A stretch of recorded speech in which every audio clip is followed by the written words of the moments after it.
ended up getting a breast reduction, right? Because it made me feel better. I was reading this article recently about a woman like saying something back to a cat caller and him like beating the shit out of her, you know, like We're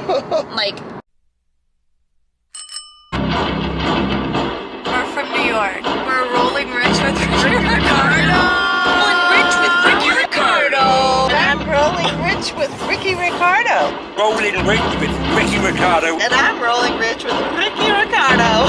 Rolling rich with Ricky Ricardo. I'm rolling rich with Ricky Ricardo. And I'm rolling rich with Ricky Ricardo. Rolling rich with Ricky Ricardo. We're rolling rich with Ricky Ricardo. In Miami. Alrighty, I have a very, very special guest. I'm going to allow her to introduce herself to the channel here today. Go right ahead. hey, what's up? I'm Kat. I'm rolling rich with Ricky Ricardo, and we're playing Uber Diaries. Alrighty, go ahead and pick a treat out of the bag. Okay. Let's see. Butt implants. Oh, show the people exactly what you got. Butt implants. BBLs and butt lifts. Now, would you like to keep that category, or would you like to reach back into the bag? No, we'll keep it. Alrighty, I would like at this moment for you to find the Uber diary next to you. Look for the page that's titled BBLs, Brazilian butt lifts. Got it. Perfect. Go ahead and show that page to the people. Alright, there it is, guys. Lots of passages to go ahead and read. I would like you to scan through that piece of paper in your hand and find something that makes you laugh, smile, or something that you can relate to. Once you find it, just go ahead and read it out loud. I think there's two that kind of resonate. So, the one comment just says, just love yourself. I think that that's, as a female, especially with Instagram culture and all of the fakeness that is surrounded with like what we actively are as human beings, it's so easy for us to revert to getting your butt fixed or, you know, looking like other people, and it doesn't really matter, right? Like, you're not gonna live your entire life looking a certain way. Your body's going to eventually become a useless vessel, right? But like, instead of nurturing your mind or your soul or positively affecting others or using, and not out of judgment, right? Like, I'm not being a shitty judgmental person. Like, if it makes you feel better, for sure, like, fix your ass, do whatever you want to do. But I think that it has a lot to do with the fact that it's just like, it has a lot to do with the fact that unfortunately, like, if you don't love yourself, you're always going to find something wrong. And I think that we just keep perpetuating this whole culture of looking like someone else or being, you know, Instagram model or whatever else, when in reality I don't think it really holds that much. And then there's another one that says, like, the first comment is, there's nothing wrong with it, however, you can say that it means too much, right? So, like, what do they mean by that? It's nothing wrong with it, but you can say that it means too much. Yeah, or too much is too much, right? Like, okay. I think that, again, not judging anybody with their choices, and like, don't get me wrong, I think that every female, especially in the social climate that we're in, has thought, is my ass adequate? Is my body adequate? Am I pretty enough, capable enough, whatever it might be? But it then becomes the concern of like body dysmorphic disorder, and you stop seeing yourself and you stop holding any validity if it doesn't equate to what you look like. And the older I've gotten, the more that I realize that it doesn't fucking matter, right? Like, we're going to be dust someday, not to be morbid, right? But like, are you positively affecting people with getting a butt implant or a butt lift or whatever? Or is it just you feeding into your own insecurities because you can't find the root cause of what is painful to you and why you can't accept yourself, and then figure out how to nurture that bit of yourself to feel better about what the root cause actually is, not putting fat in your ass and hoping that someone thinks that you look better.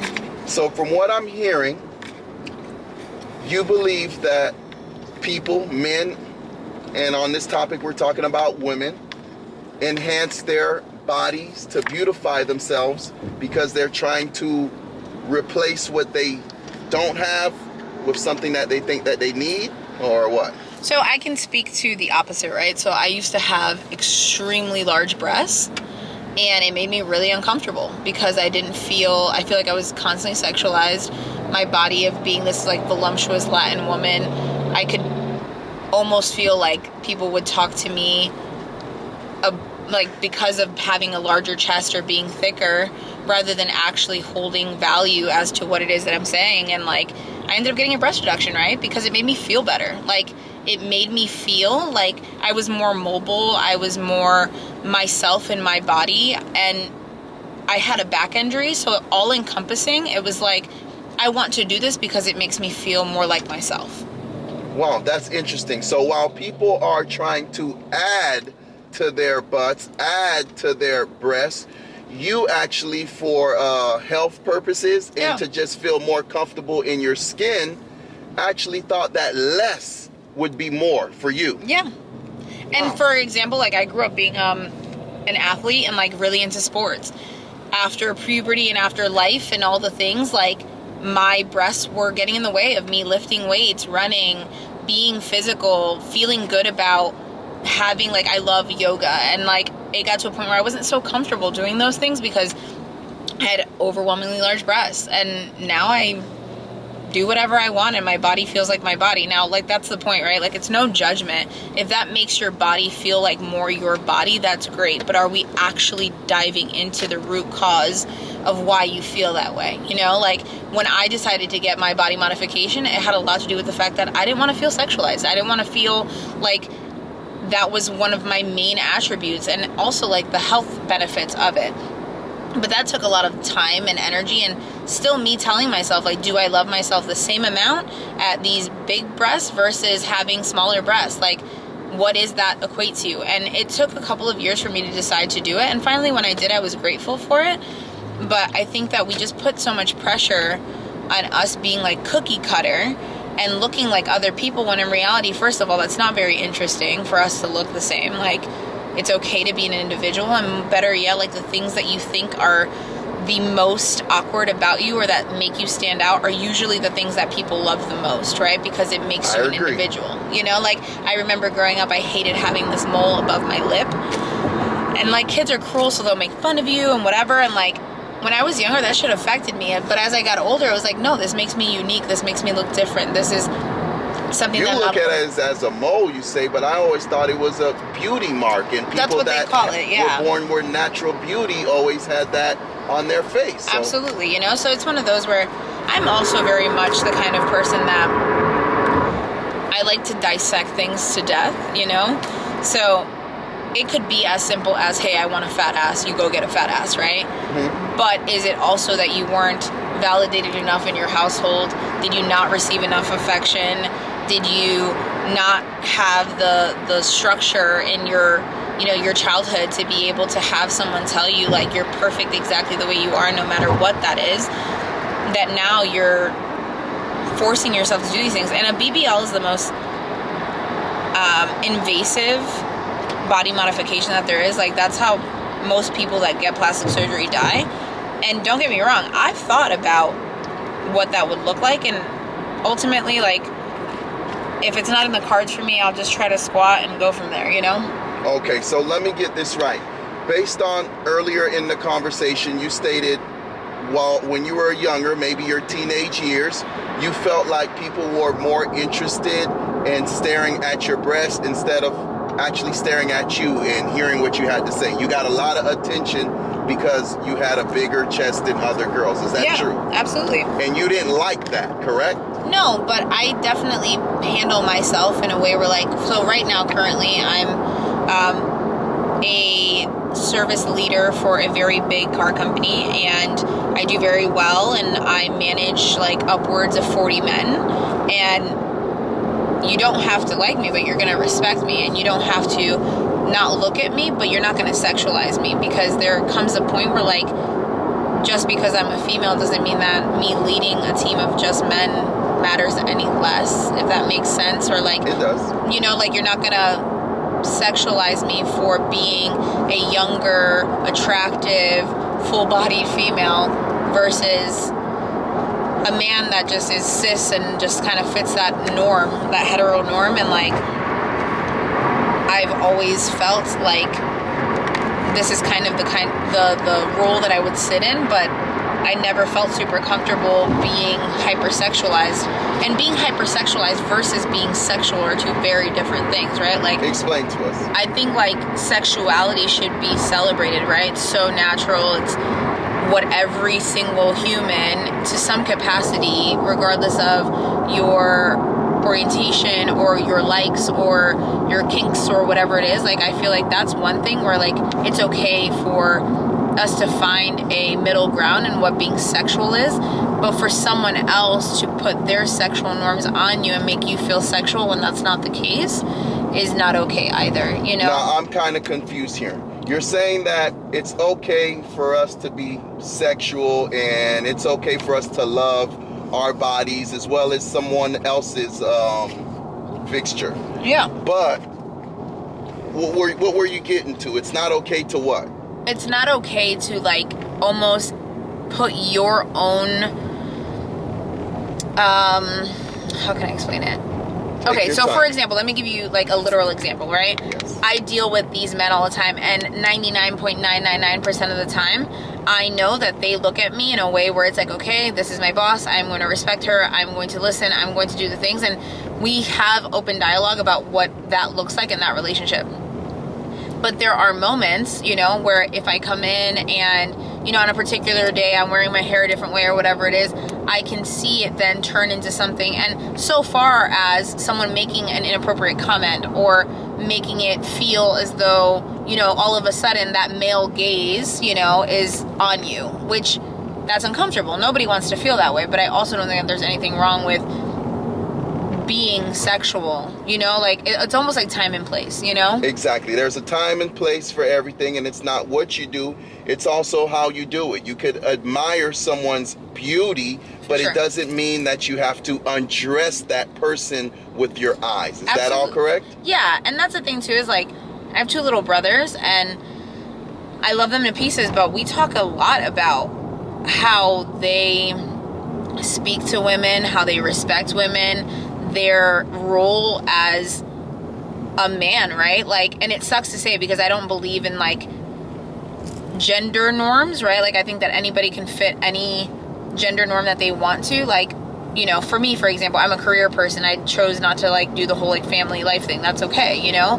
But I also tell my brothers like women deserve respect and they deserve protection. And if you see something that's not okay, you have to advocate, right? Like you have to say that's not okay. I expect the same thing from other women. But, you know, I was reading this article recently about a woman like saying something back to a cat caller and him like beating the shit out of her, you know? Like Hold on here now. A cat caller, for the people that are not aware what a cat caller is, let's go ahead and give them an example. Basically, you're walking down the street, some guy sees you and whistles or makes an inappropriate comment or, you know, tries to come Hiss on at you, barks at you. Exactly, you know, like, which is wild. Like, if we could all... That's a cat caller, ladies and gentlemen. You know, if we could all, like, actually find the humanity in each other, that would be great. Yeah, communication is very important even when you're flirting or trying to get women or men's attention. Respect is always key. Yeah, for sure. I think that there's so much to be said about trying to find an actual common ground regardless of gender or whatever it is. Like, people just want to be respected and people just want to be people, you know?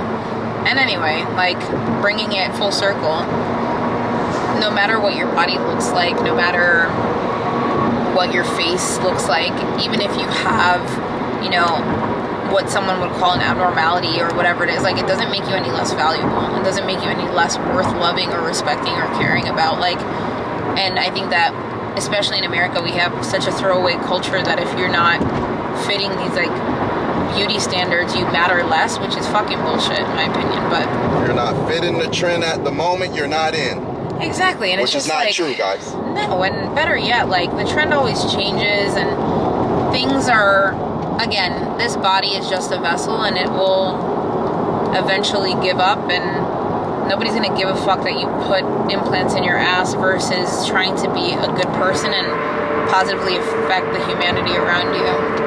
That's my opinion, I guess. All right, well, we're so happy to have you on the channel here today. Thanks. And before we go, is there any advice that you would like to give the people of the world? I mean, any advice at all? Be kind. Find compassion and empathy for others. I think it's so easy to get caught up in what you're going through versus looking at what someone else could be going through. And, you know, back to the topic at conversation, like, do exactly what the fuck you want to do, you know? Like, yeah, I can preach to you about how you shouldn't or whatever, but if it makes you happy and you really are thinking through it, why not? And if it makes you more comfortable. Yeah, love yourself, period. Like, love every inch of your being. And I, you know, my self-talk always goes back to, like, I'm going to love myself better than anyone else can, because ultimately, like, it's just you at the end of the day. So I think it's really important for you just to love yourself and love others. Come from love. That's it. I like that. I'm going to love myself more than anyone can. Yeah. All righty. And you're rolling rich with who? I'm sorry? And you're rolling rich with who? Ricky Ricardo. Glee. Hey. Great. That's You awesome. did amazing. This guy's cooking up some fire stuff here. So definitely subscribe. Leslie. Amanda. Sally. We're from New York. We're rolling rich with Ricky Ricardo. I'm here at Lala London Skate Park and I'm rolling rich with Ricky Ricardo.